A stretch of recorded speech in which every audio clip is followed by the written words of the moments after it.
Today I'm going to be interviewing Rosemond, and she's one of the young people. She's part of the worship in the church that we both attend. So I actually was raised in a very loving family. Yeah. Mum, dad, two younger siblings. I'm the eldest out of three. Unfortunately, at the age of 7, I had encountered molestation by the son of my parents' family friend. It was quite, I wouldn't say traumatic, it was very close to rape. It didn't lead to rape, but it might as well have been from what I can remember. If I could kind of go back in time, I really wish that I had opened up and said something much earlier, because then I wouldn't have had to hold it throughout my whole adolescence and into my early adulthood. Did you find that you struggled with intimacy, and also you found that you struggled with trust, especially towards men? Yeah, I definitely did struggle with intimacy. I was kind of going in and out of a few relationships before I got married. And though we never went the full way sexually, it was close. And for me now, when I think about it, it was almost like I was trying to finish off something that had already been started. That I wasn't aware of. And when I got married, it did affect me a little bit. But I just thank God for the husband that I have, and I just thank God that my marriage was ordained to the point where, in that area, I could trust God with it. So it wasn't too bad. But before marriage, I just felt like there was something that was trying to finish, like trying to almost like finishing the work of the perpetrator in a way. In terms of like my trust in men, after many times of being heartbroken, yes. Because I think even growing up as well, I just wanted that affirmation from guys. I just wanted that assurance that I'm worth something. That that I am liked, I am loved, which is quite opposite, because my upbringing was so great. I have a loving father, who told us, who loves us all the time. But for some reason, and I do believe it linked to the abuse, I just couldn't. I just didn't accept that. So I was looking outside. In guys for that validation. And so the many a times I would get into these relationships with guys, and the more that they would hurt me, is the more I would not trust them. And I remember to the point I was so over men that I ended up wearing a purity ring for about 6 months to a year. Like, if you see my graduation photo, I'm literally wearing a ring on my my wedding finger, because I was like, I'm just so off men, I'm not doing it. But God knew that the reason was not because I genuinely wanted to keep myself pure. It's that I just wanted to scare guys away, because I just didn't trust them anymore. So it definitely did affect. It does affect. And then it can even lead to you not trusting, and also you remaining in the victim mode. And also the only things with Rosamond is different, because it didn't happen, like, let's say, maybe in the household. So there are those that these kind of things happen in the household, and the perpetrators could even be biological parents, and then as children they grow up with all those things, and then they when they grow up, when they choose partners, they tend to gravitate towards abusers, because that's all they know. So the home situation that they grew up in, it became normal for them. And then when they now choose life partners, they gravitate towards people who resemble the life that they lived as children. And sometimes we tend to wonder, they have divorced 5 times, and all their ex-husbands were abusers. What's wrong with this woman? And then we forget that the way their mind turned out to be after the effects of the abuse as a child, they now tend to only see the abusers, only see people of a certain behavior. And that's why they end up, until they get help and their mind get rewired, then they can see the normal people and can separate the normal people from the abusers, they won't really know. They will go all their life choosing abusive partners. Yeah, the last question. As a Christian, did you um, find that you were struggling to see God for who he is, like how you perceived him? Did you struggle with forgiveness, forgiving yourself, the perpetrator, and God himself? Yeah, definitely. Yeah. I definitely saw God as an authoritarian, Yeah. like very dictator Yeah. Yeah. type God. Just simply, again, not kind of a bad point towards my Yeah. parents, but just how my parents, on what my parents taught me about him, first of all, not to be like a dictator, but obviously like a real high, Yeah. God. He's like, God of judgment and Yeah. things like that.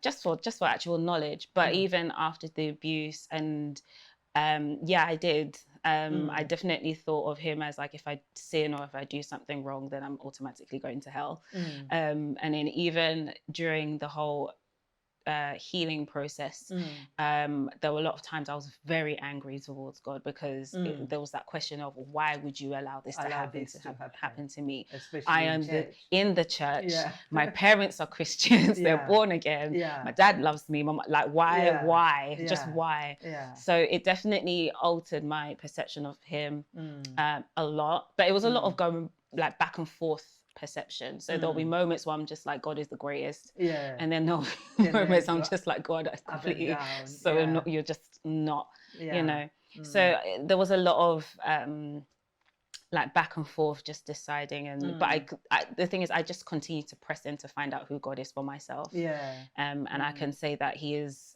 yes, he is powerful. Yes, he is, he's the king and everything. But he's also a loving father as well. And I've experienced and encountered his love so many times in different deeper ways, to testify of that today. In terms of forgiveness, I struggled.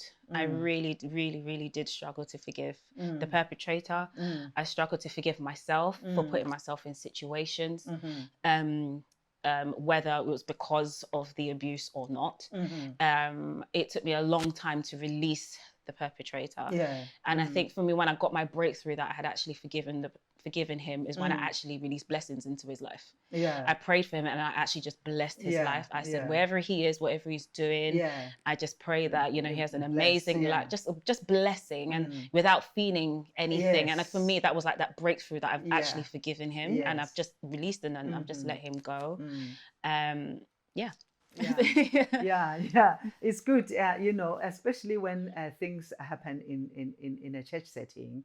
It can be difficult. It can affect somebody's relationship with God, because the people that are in authority are representing God, and as a child you really see them as God in a way, and whatever they do, you think that that's how God is, and it can affect a child perception of how God must be and how he is, especially because this good God did not come and rescue them from this person who's representing him. So it can really quite affect people, and that's why these kind of things, they need to be looked after, they need to be attended to, there needs to be education around these things. And if anything happens, it needs to be kind of like dealt with. People need to have that platform where they can openly talk about these things. It's not taboo. We live in this world where things are happening, and it's not everybody that is in church as well that has been healed and delivered from stuff. And we know that the perpetrator also has issues, because people who do these things, they themselves have gone through stuff in some point in their lives. So they don't just wake up and do these things to others. They have gone through stuff themselves.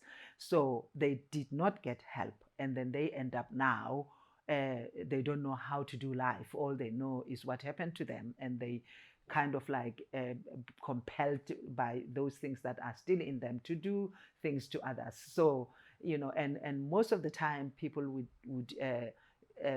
become church members, or they become vicars, or they become pastors, or they become whoever, prophets, and then they are holding those positions, and they are not healed from whatever happened to them, and then people that are now under them are subjected to all those things, and people don't talk. Sometimes people just leave the church and hurt and traumatized and damaged, and then don't say anything because they are afraid, because of the position of the perpetrator, and in the church, and maybe in the wider society. They don't want to be looked at as a bad person. Some people would even say, you are lying, that person is so reliable, that person is so trustworthy, they can't do such a thing. And then that person sits with that damage, sits with that trauma, and then the perpetrator, on the other hand, is continuing damaging more and more and more in that church setting. So, that's why the church has a responsibility to address these things. And if it happens, the victim needs to be listened to, so that, the perpetrator does not, carry on damaging more and more people. The help is needed for the perpetrator as well as for the victim. So, the perpetrator, once it's out there, they will get the necessary help. And then the damage that they are causing people will stop. This is what, I feel like God is saying, because, it happened in the past, it's still happening today. There's a lot of damage that is happening behind closed doors in church settings, in religious settings, as well as, outside in the world. So, we do need to have these things dealt with. And if you feel like maybe something of the sort is happening, even if it's not in church, or it's just somewhere, it could be in your house, a member of the family, an authority figure, a caregiver or anything, and you didn't know how to go about doing that, you can contact us, and we will know where to refer you. We can't say we will deal with everything that you are going through, but we will know where you can get the proper help that you really need. And one thing that I wanted to say as well is that forgiveness is a journey. The same thing as healing is the journey. Forgiveness is part, and it's a greater part of healing. But when it comes to situations where situations of abuse in particular, God understands, and God is a God of healing. God is a God of life, not death. God is a God of goodness, and He will not want a person to say, I have forgiven, therefore I stay in the situation. That is not healing, and that is not forgiveness. You forgive, but if the situation is continuing, then you have all the right to remove yourself from the situation and continue to forgive the person. And forgiveness doesn't happen in one day. It's not something that you are going to feel. It's something that over time you will feel that when the name of that person is mentioned, you don't get angry. When the name of that person is mentioned, you don't get triggered, as Rosemond has said. So that shows that you are now healing, and you can even pray for the person. We all went through those things. For me, the childhood one, I didn't quite dwell on it, because I wasn't even a much of a Christian then. But the adult one, I did struggle a little, and maybe, I don't know, because of the position and everything of the person. But then I had to do a one-to-one with God, and to say, God, I am angry, and God, I am hurting, but I choose to forgive, because that's what you want me to do. And I'm doing it for you. I am doing it because you want me to do. And that's where I started. And then I had to be honest with God. I don't feel like forgiving, but I am doing it because you want me to do it.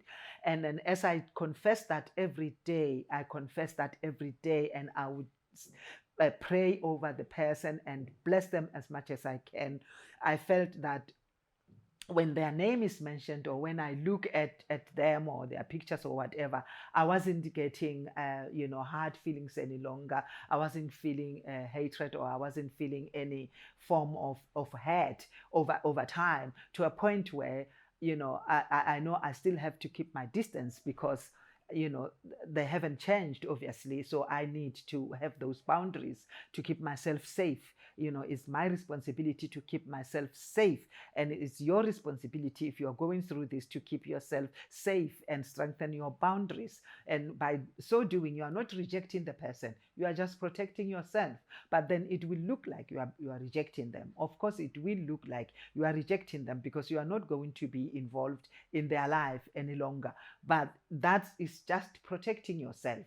It's got nothing to do with them. And you pray for them, because you don't want them to continue what they did to you, to do it to others. That's the main thing. We pray for them, that God, somehow you can reach out into their deepest core of their being, and make them recognize that something is wrong, and make them seek help, like we did. We recognized that something was wrong, and we sought help. And today we are where we are. We are not hiding anything. We are not trying to be two personalities, living in two personas, one for the general public and one for home. So we are one. What you see at home is what you see at work, is what you see outside there. So whereas the perpetrators, they have this personality that is reserved for the victim, and they have this personality that is a false one, that is reserved for the general public, which is not good. You can't live like that any longer. So if you need any help, or maybe you identified with anything that Rosemond has said, or anything that I may have touched on pertaining to myself as well, you can go to my website, Sarah Moloi, and you can go to my Facebook. It's also Sarah Moloi, and you can leave a message there. And then if it's something that is particularly in line with what Rosemond was saying, then we can pass on to her. And then in the end, I'll ask her to give us her contact details, how you guys can contact her if you really feel maybe you are her age, and then you can't really come to me per se, because I'm much older. Then you can go to her, and then, and you can really say, what you said actually is happening to me, or happened to me. Please help me. And she's in a position to help you, because the reason she came out is that she can help others as well. So I will now pass on to Rosemond, so she can tell us how she can be contacted if there's a need for her to be contacted, or anybody needs help from her. So you can, I'm mainly on Instagram. So you can reach out to me by Instagram. I feel like that's the new way of being contacted. So my Instagram handle is This Is Rosemond. So all one word. Rosemond, Rosemond. You can just reach out to me there. Okay, thank you. And thank you for watching and bearing with us, taking this long. This is a very sensitive topic, but we feel like we need to bring it to the open, and people need to find an open platform, and a very safe platform also, to talk about these sensitive issues, and then so people can really get help, and know that they can get help. And then the other ways that you can get help is to you can Google any counselor, or you can go to A&E, and you get seen by mental health people, and then they know where to refer you to a trauma specialist, because this is not just a kind of counseling that is for everybody, every problem. This is a specialized kind of counseling. You need a trauma specialized counselor who would go into the deepest core of where you were affected. Like Rosemond said, she thought she was healed after the church had intervened, but then when she was triggered, she realized that actually she wasn't healed, because the healing wasn't done by a specialist. The specialists know where to go and how deep to go, and they can tell if everything has been brought to the core, and then they can deal with that. And then so help is there. and just make sure that you don't sit in that mess, and don't feel bad if you don't feel like you have forgiven, because forgiveness is a journey. So you are not going to feel in one day that you have forgiven. It is a journey, and you can go 2 steps forward and 1 step back, or vice versa, but you are going somewhere, and you talk to God and say, God, I do want to forgive. I'm struggling. God will help you. And the perpetrator doesn't need to know that you are forgiving. It's something that is between you and God. And then they will just be released. You are releasing them so they can have, their life back. You are not holding them to your grudges or anything else. And then, if they need help, maybe in remotely, you can help, but still keeping that boundary that you are not going to be exposing yourself again to the same abuse. One more last question. What are you aspiring to do? So music has been a very big part of my life since I was a young age. So I'm aspiring and actually continuing in that. Yeah. So I'm currently writing and making music. Oh. And singing a whole lot in church, as you mentioned, some leading worship as well. Yeah. But as and when I do kind of help and speak with young girls, like on a one-to-one basis, if they've been in a similar position that I have been in, or they just want some general mentorship kind of thing. So mainly music, and a bit of mentoring, helping young people on the side, but we also see what else God has in store. That's great. We thank God for your life. Thank you. And great things will come out of that. When you step out 1 step, God takes you a further step. So you never know where God is taking you. But it's a journey, and great things are going to come, and you will help a lot of people. Thank you. And we hope you got a whole lot of information here, and then you can still contact us, as I said. And then, that's it really from us. Thank you, and thank you for your time. Bye.